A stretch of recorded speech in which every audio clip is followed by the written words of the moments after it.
So we've looked at several ways to use the molecular ion to get the exact mass, the degree of unsaturation, determining what kinds of nitrogen or halogens might be present. But the question remains, what do we do with the fragments? Now, the nitrogen rule does not apply to the fragments, and we can't always be sure that when we see peaks 2 spaces away that means we still have chlorine or bromine. It may just mean we fragmented with a difference of 2 hydrogens. So with fragmentation patterns, what we're going to be looking at is how could we take what we know about a structure and look at how it is going to fall apart into those fragments. Now we're going to be focused on how it's falling apart for heteroatoms, meaning atoms or bonds that are not between carbon and carbon, but are rather something like in our group with a chlorine attached. Right, chlorine's got some lone pair of electrons. We might have with the oxygen, with something like an ester. We might have an amine group, okay, or we might consider having a carbonyl group, okay. So when we've ionized each of these species, what we would actually find is that the ionization process ends up pulling one of the electrons off of the lone pair electrons. Because if you're removing an electron, it has 2 options. It can come from an area of unsaturation, or it can come from lone pairs. And lone pairs are going to be more favorable to remove one from. It'll be easier to take one out of a lone pair than it is from something that is bonding. So we might get, chlorine having a positive charge, or the oxygen having the positive charge, or the nitrogen having the positive charge, okay? So that's where we would have the charge localized on these heteroatoms.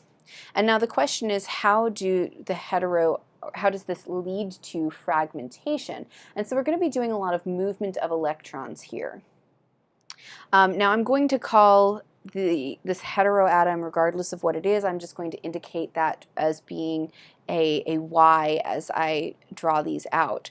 So let's start with something that looks like this, where we have kind of a hydrocarbon and we have some kind of heteroatom here that lost one of its lone pair electrons during the ionization process. Now the first reaction that can happen here is what we're going to call a CY cleavage.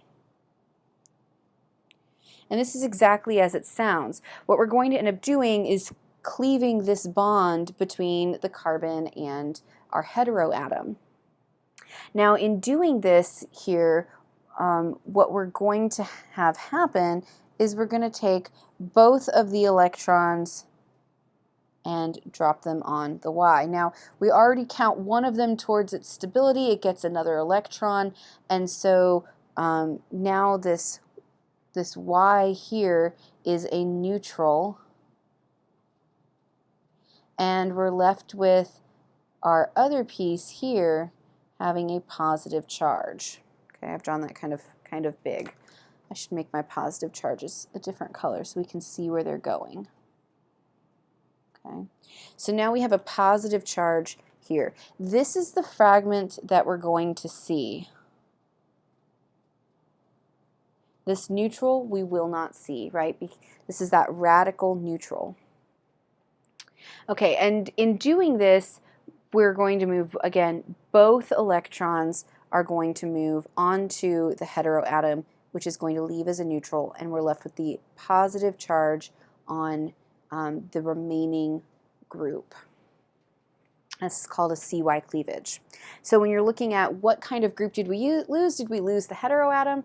This is particularly common with halogens. It's really easy to just pop off your chlorine or your bromine, or if you've got a really good leaving group like an oxygen group, this is pretty common to do. All right, the next one that we're going to look at is what we call an alpha cleavage, and this occurs at the alpha bond.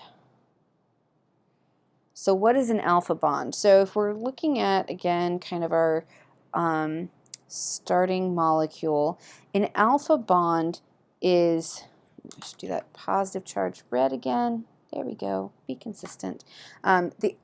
We have the CY bond. The alpha bond is one next to it. Okay, one further away. So we're going to be here breaking the alpha bond. Now, in order to break this one, that means that this bond is going to have to disintegrate.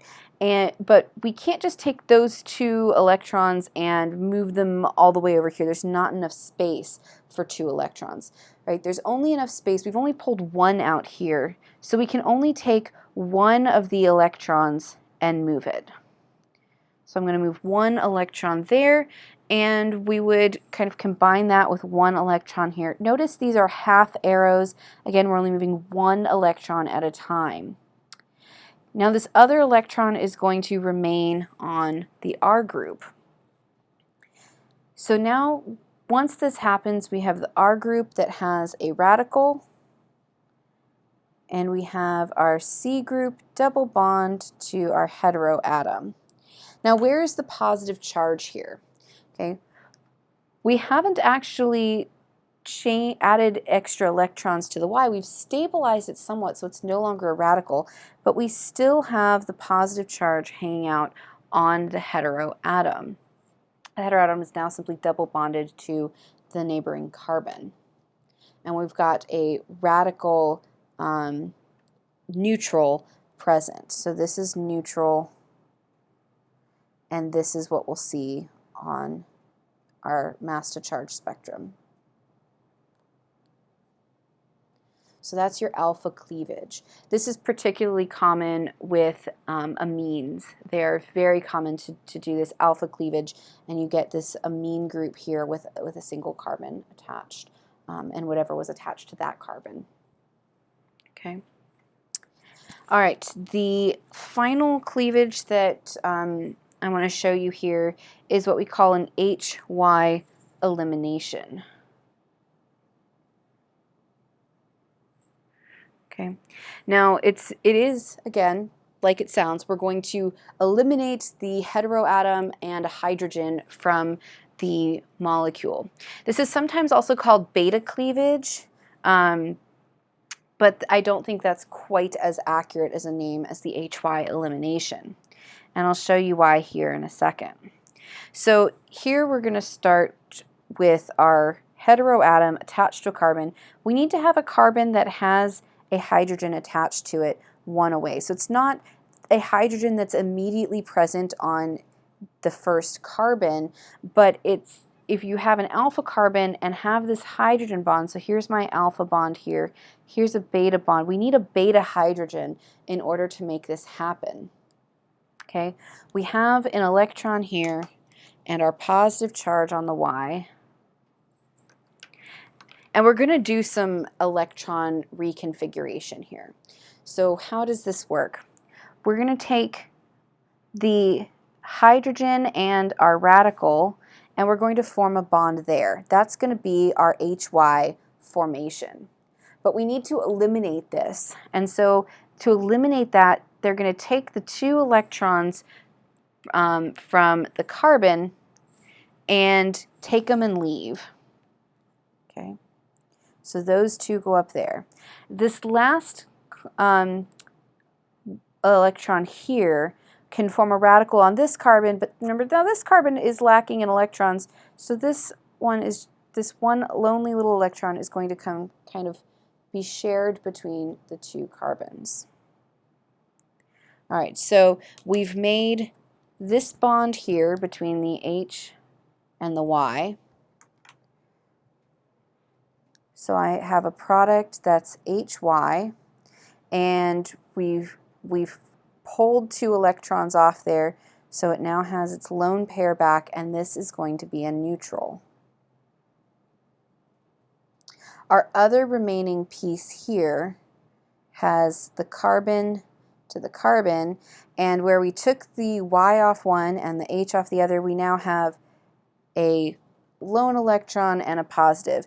And remember, these are kind of resonance stabilized. So one's going to have the extra electron, one's going to have the positive charge, and they go back and forth resonance stabilized. So we'll often just draw them kind of in the center here, where we have a radical and a positive charge, indicating that this would be resonance stabilized. Okay. All right, so this can also happen with your halogens. It's an easy way to kind of lose a halogen. So up here, when we would lose a halogen with the CY cleavage, you would lose just the halogen as the neutral. Here you would lose your heteroatom or your halogen as a protonated form, and so you're going to have it be one mass unit different between which one you've lost. Okay, so what factors determine how this is going to break? Okay, the factors that determine this are primarily the bond strength. So the weaker bond is going to be more easily broken, and really we're looking at stability. You know, where do we put our end radical or our end positive? You know, if we can have it be a resonance stabilized end unit, so having that positive charge being conjugated with aromatics or other pi bonds, that's going to lead to resonance stabilized products. If the positive charge or the radical can be placed on tertiary carbons versus primary carbons, that's going to, you know, that kind of degree of saturation is going to play a role as well in the stability. We're also looking at, you know, ease of fragmentation, and,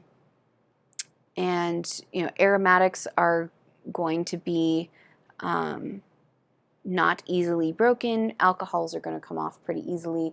They get to be, they're very stable when they kind of pop off. So there's a variety of aspects that lead into this, and if you take the course on mass spectrometry, I'm sure you'll go into all of these in great detail, but this is your basic 3 mechanisms that occur. Remember, these only happen with electron ionization, but they are really helpful in determining a little bit about what kind of structure you might have based on the fragmentation that you're observing.